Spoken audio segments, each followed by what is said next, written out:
Hello everyone, स्वागत है आप सभी का जॉनियंस केमिस्ट्री क्लासेस में। तो चलिए आज हम अपनी 12th स्टैंडर्ड की केमिस्ट्री पढ़ना स्टार्ट करेंगे और 12th क्लास का चैप्टर नंबर फर्स्ट है आपका, या यूनिट नंबर फर्स्ट, वो है आपकी सॉलिड स्टेट ठोस अवस्था और इसका लेक्चर नंबर फर्स्ट है आपका। तो आज से हम सॉलिड स्टेट अपना लेक्चर नंबर फर्स्ट स्टार्ट करते हैं। अच्छा, इंट्रोडक्शन चैप्टर में जो पिछला हमने जो एक लेक्चर दिया था इंट्रोडक्शन, इसका लिंक मैं डिस्क्रिप्शन में डाल दूंगा। उस इंट्रोडक्शन में हम बता चुके थे आपको, इंट्रोडक्शन जो हमारा 11th एंड 12th क्लास का था उसमें हम ये बता दिया था आपका कि हमारा जो यूनिवर्स है,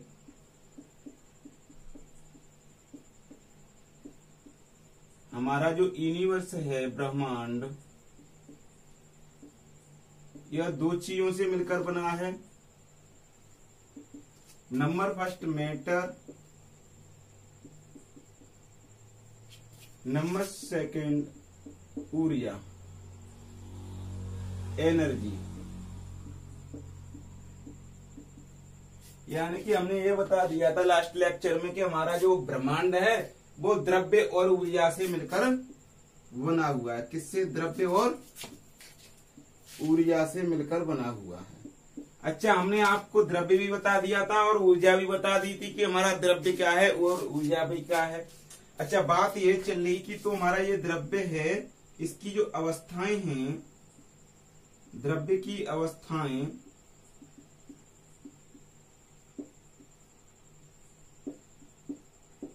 स्टेट ऑफ मैटर,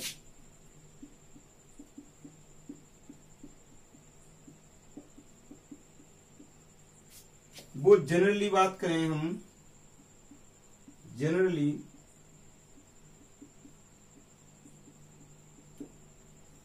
वो 3 हैं। द्रव्य की अवस्थाएं अगर जनरल बात करें तो वो हमारी 3 प्रकार की होती हैं। Number first solid state,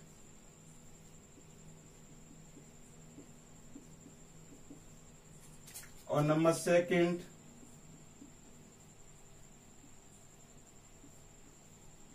liquid state, और नंबर थर्ड है आपकी गैसीय state.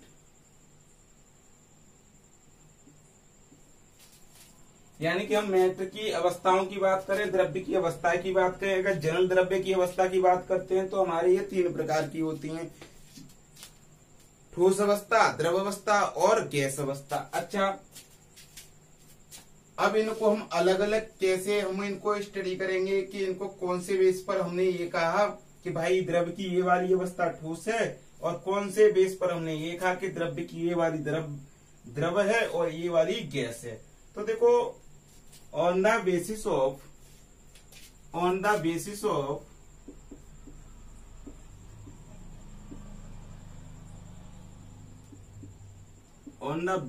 Of shape and volume, यानी कि आकृति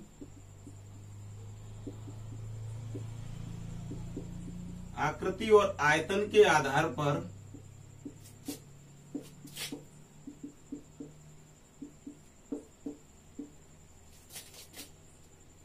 द्रव्य को 3 भागों में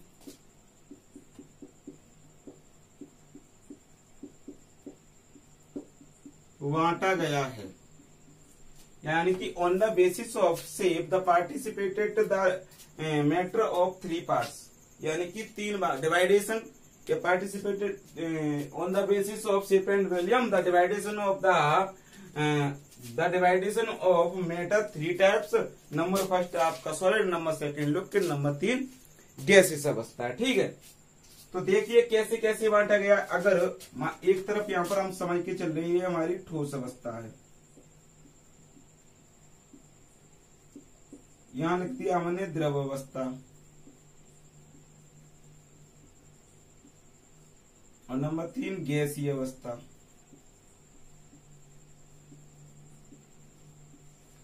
सॉलिड स्टेट, लिक्विड स्टेट और गैसीय स्टेट। अब इनको शेप एंड वॉल्यूम के आधार पर, यानी कि आकृति और आयतन के आधार पर कैसे कैसे बांटा गया। देखो यहां लिख लिया हमने आकृति और ये रहा हमारा आयतन। ठीक है।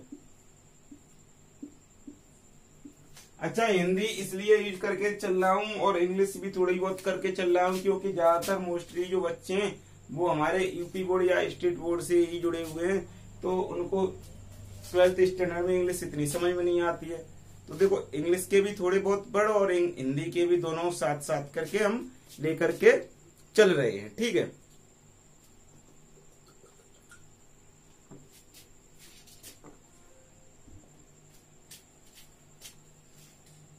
चलिए, तो देखो अगर आकृति अगर किसी की आकृति निश्चित और आयतन दोनों निश्चित हो, आकृति तथा आयतन दोनों कैसे हों, बोथ आर डेफिनिट,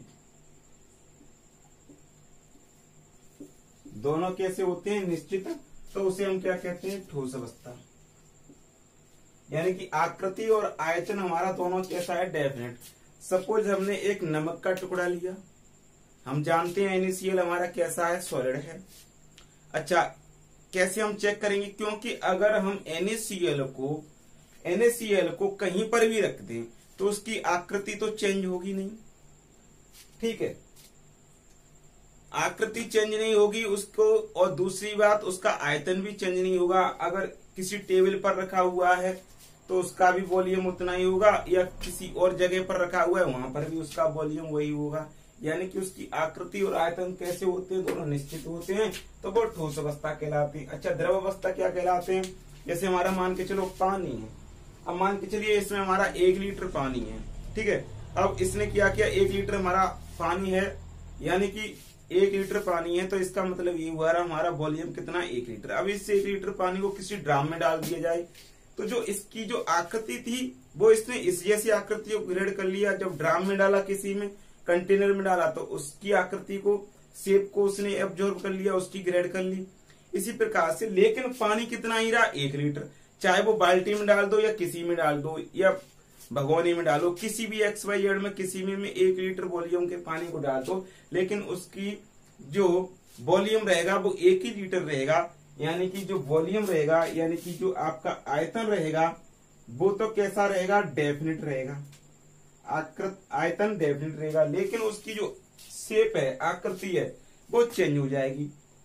इस बोतल में रखा हुआ है तो इसकी शेप ग्रेड करेगा, और किसी अन्य में रखा हुआ है पानी तो वो अन्य जैसी शेप ग्रेड कर लेगा। तो यानी कि वह है जिसका आयतन तो निश्चित हो लेकिन आकृति अनिश्चित हो, क्या कहलाते हैं, हमारे द्रव अवस्था। यानी कि वह इसकी आकृति अनिश्चित और आयतन निश्चित हो, द्रव अवस्था कहलाते हैं। और गैसीय अवस्था किसे कहते हैं, जिनकी आकृति और आयतन दोनों कैसे हों, अनिश्चित।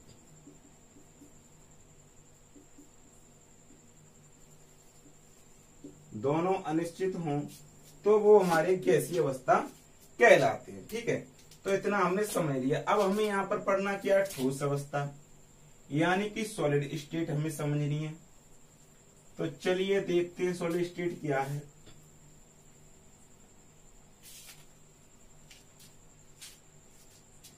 ठोस अवस्था,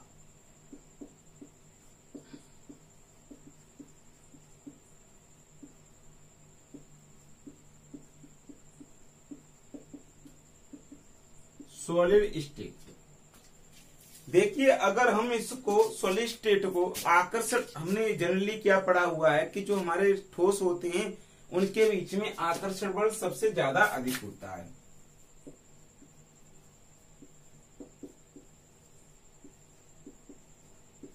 अट्रैक्शन फोर्स सबसे ज्यादा होता है। अच्छा, अट्रैक्शन फोर्स में कौन सा फोर्स होता है, अंतर्नाभिकीय, internuclear force, internuclear attraction force, यानी कि अंतर नाभिकीय आकर्षण बल।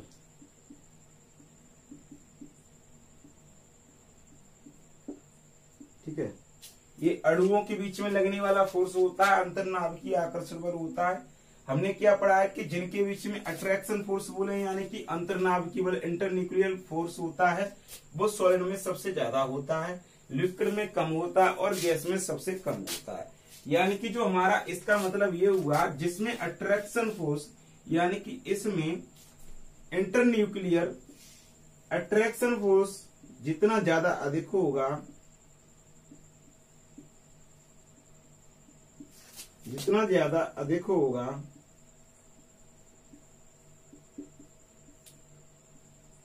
वो उतना ही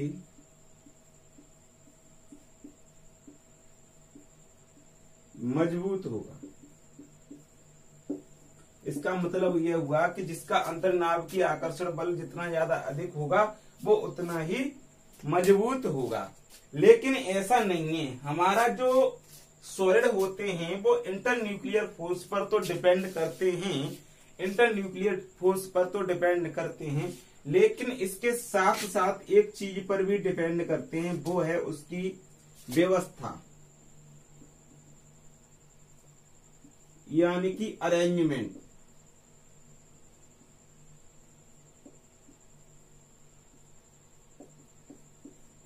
कि जो हमारा सॉलिड बना हुआ है उसकी व्यवस्था कैसी है, उसका अरेंजमेंट कैसा है, इस बात पर भी हमारे सॉलिड डिपेंड करते हैं, ना कि केवल उसके स्ट्रॉन्ग पर डिपेंड करें कि हमारा इंटरन्यूक्लियर फोर्स जिसका ज्यादा स्ट्रॉन्ग है उसका ही उतना ही ज्यादा अच्छा सॉलिड होगा। इस बात पर तो डिपेंड करते हैं, इसके साथ साथ उसके अरेंजमेंट पर भी डिपेंड करते हैं। वो कैसे करते हैं चलो देखते हैं।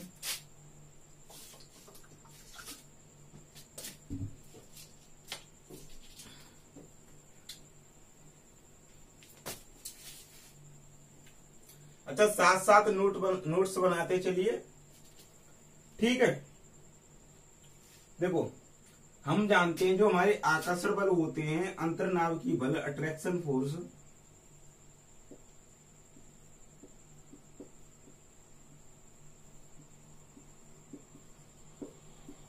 वो जनरली बात करें तो हमारे 3 तरीके के पड़े हुए हैं, हमने 3 टाइप्स के पड़े हुए हैं। नंबर फर्स्ट आयनिक बल, आयनिक बल। नंबर सेकंड सहसंयोजक बल,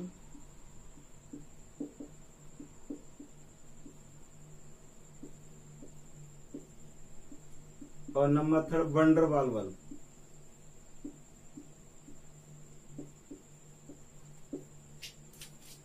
अंतर्नाभिकीय बल पर डिपेंड करते हैं तो हम सबसे पहले ये समझ लेते हैं कि हमारे जो अंतर्नाभिकीय बल है वो जनरली 3 टाइप्स के होते हैं, आयनिक बल, सहसंयोजक बल और वैन डर वाल्स बल। अच्छा, सबसे ज्यादा जो स्ट्रॉन्ग बल होता है वो आयनिक बल होता है, उससे कम स्ट्रॉन्ग होता है वो हमारा सहसंयोजक बल होता है, और वैन डर वाल्स होता है सबसे कम स्ट्रॉन्ग होता है, यानी कि इसके अणुओं के बीच में सबसे कम अट्रैक्शन फोर्स होता है कंपेरिजन टू कोवलेंट फोर्स। और कोवलेंट फोर्स के मॉलिक्यूल्स या एटम्स के बीच में अट्रैक्शन फोर्स कम होता है कंपेरिजन टू आयनिक फोर्स, यानी कि सबसे ज्यादा जो अट्रैक्शन फोर्स होता है आयनिक फोर्स में होता है, उससे कम कोवलेंट फोर्स में होता है, उससे कम हमारा वैन डर वाल्स फोर्स में होता है। अच्छा, अब सॉलिड का फॉर्मेशन होगा, हमारा कोई सॉलिड बनेगा तो जिसमें आयनिक बल होगा वो सबसे अच्छा सॉलिड बनाएगा,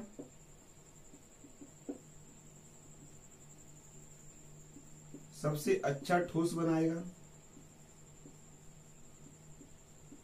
क्योंकि इसमें सबसे ज्यादा स्ट्रॉन्ग अट्रैक्शन फोर्स लग रहा है, सबसे ज्यादा मजबूत आकर्षण बल लग रहा है, तो इसको सबसे ज्यादा अधिक अच्छा ठोस बनाना चाहिए और बनाता भी है। एग्जाम्पल के लिए हमने पढ़े हैं NaCl है, CaCl है, ... etc। ठीक है, बहुत से एग्जाम्पल पढ़े हैं हमने जो कि अट्रैक्शन फोर्स के एग्जाम्पल हैं। अच्छा, अब इससे ये कम होता है संयोजक बल, इसमें अट्रैक्शन फोर्स कम होता है, तो पहले तो बात इसकी कंपैरिजन में अट्रैक्शन फोर्स इससे कम होता है, तो पहली बात तो ये आती है क्या यह भी हमारा सॉलिड का फॉर्मेशन करेगा, यह भी हमारा ठोस बनाएगा, तो बिल्कुल बनाएगा, ये भी बनाता है हमारा ठोस, इसे भी देख लो। और एग्जाम्पल के लिए आपका शुगर है,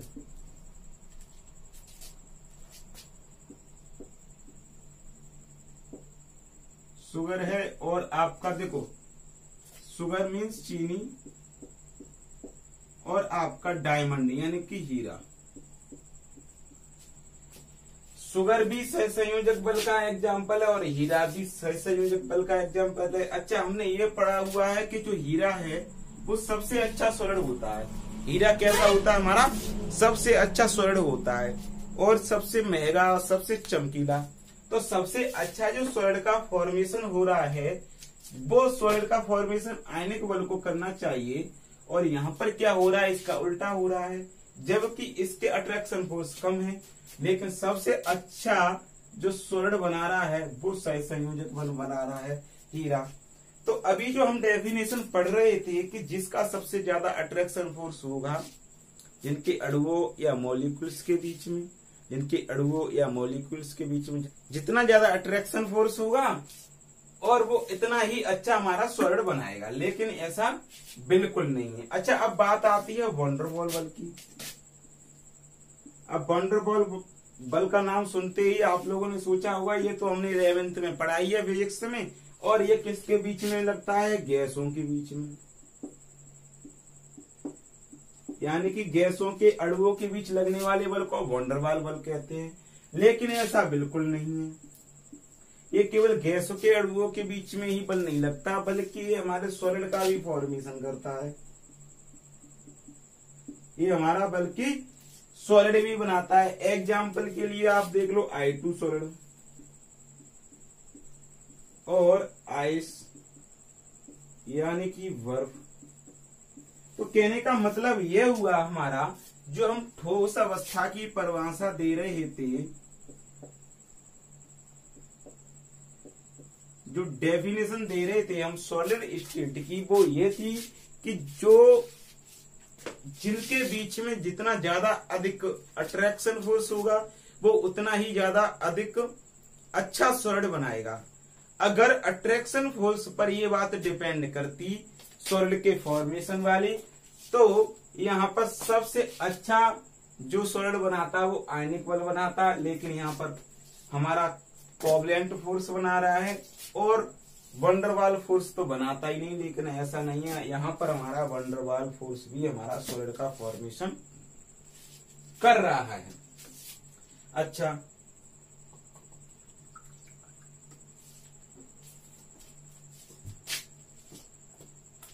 तो यहां से हमें डाउट क्रिएट हुआ। डाउट ये हुआ कि अब इस पर भी डिपेंड नहीं कर रही तो क्या होना चाहिए? तो मैंने बताया था आपको कि हमारे अट्रैक्शन फोर्स के स्ट्रॉन्ग पर तो डिपेंड करती है ही सॉलिड की अच्छी क्वालिटी फॉर्मेशन होने की, उसके साथ साथ उसके अरेंजमेंट पर भी डिपेंड करेगी।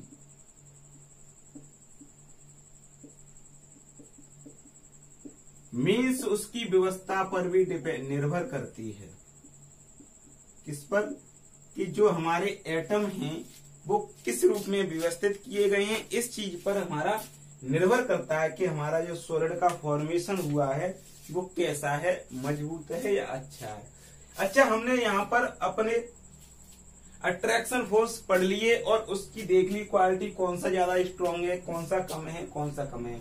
अब बात करते हैं ये जो नया फंडा निकल के आया कि अरेंजमेंट पर भी हमारा डिपेंड करता है। तो हम ये देख लेते हैं सबसे पहले कि जो अरेंजमेंट है और है क्या ये चीज। हमारा अरेंजमेंट है वो क्या चीज है?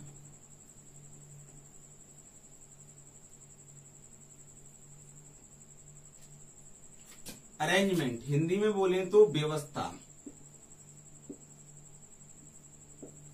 ये क्या चीज है? देखो, किसी भी चीज का हम अरेंजमेंट दो तरीके से कर सकते हैं। नंबर फर्स्ट हमारा अरेंजमेंट होता है regular arrangement,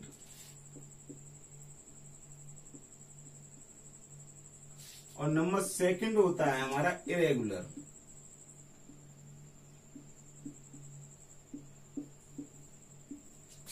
number first regular arrangement, number second irregular arrangement. ठीक है। अच्छा, रेगुलर अरेंजमेंट क्या होता है और हमारा इरेगुलर अरेंजमेंट क्या होता है, तो देख लीजिए।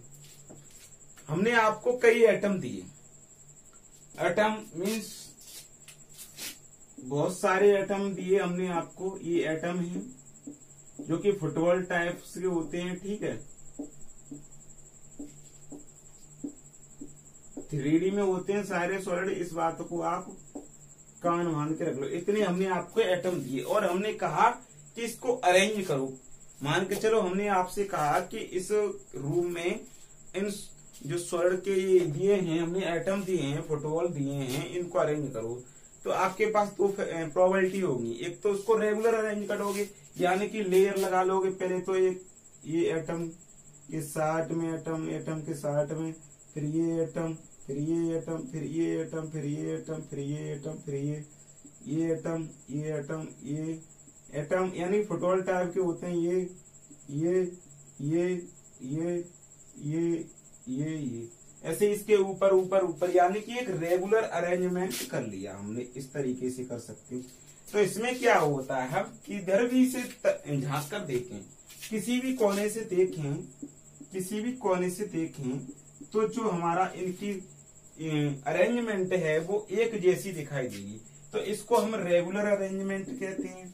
अच्छा, दूसरा तरीका ये हो सकता है कि हम एक फुटबॉल यहाँ रख दी, दूसरी यहाँ, तीसरी यहाँ, ये यूं कोई पता नहीं है, यानी कि फुटबॉल रूम में डाल खंगे हुए हैं, कोई अरेंजमेंट नहीं है। तो इसमें क्या होता है, इसका अगर हम अरेंजमेंट इस कोने से देखें तो कुछ और दिखाई देगा, और इस कोने से देखें तो कुछ और दिखाई देगा, और इस कोने से देखें तो कुछ और दिखाई देगा। तो इस चीज को हम इरेगुलर अरेंजमेंट कहते हैं। अच्छा, जो रेगुलर अरेंजमेंट वाले सॉलिड होते हैं, इसको हम क्रिस्टलाइन सॉलिड कहते हैं। इनको क्या कहते हैं, क्रिस्टलाइन सॉलिड कहते हैं। और जो इरेगुलर अरेंजमेंट वाले सॉलिड होते हैं, इसको हम अमरफस सॉलिड कहते हैं।